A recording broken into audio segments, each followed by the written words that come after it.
I've been using the ReciMe app for a while now, and this is my honest, unbiased review. In this video, I'll go over everything from its best features to the downsides you should know about.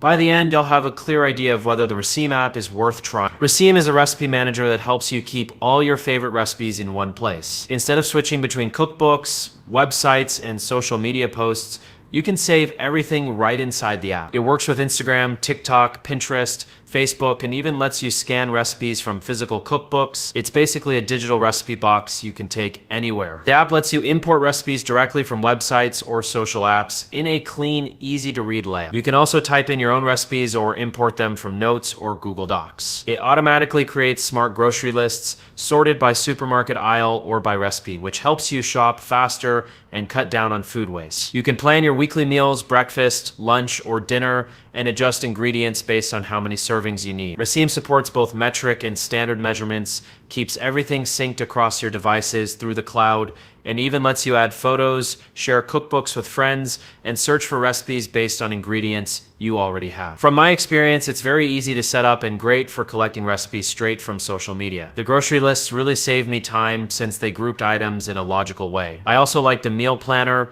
It helped me organize my week and avoid those last-minute cooking headaches. The step-by-step cooking mode was a nice touch, keeping my phone awake while I cooked. Now for the downsides. The free version limits how many recipes you can import. The shopping list can feel a bit stiff. You can't rearrange categories or merge duplicate items, which sometimes led to a few forgotten ingredients. Also, when you update your meal plan, the shopping list doesn't automatically refresh, so you'll need to double check it yourself. Another small drawback is that the app asks some personal questions during setup, which felt a little intrusive. And to unlock unlimited imports and private recipe storage, you'll need the premium plan, which might feel a bit expensive if you only want the basic tool. The meal planner and shopping features work well, but could use more flexibility.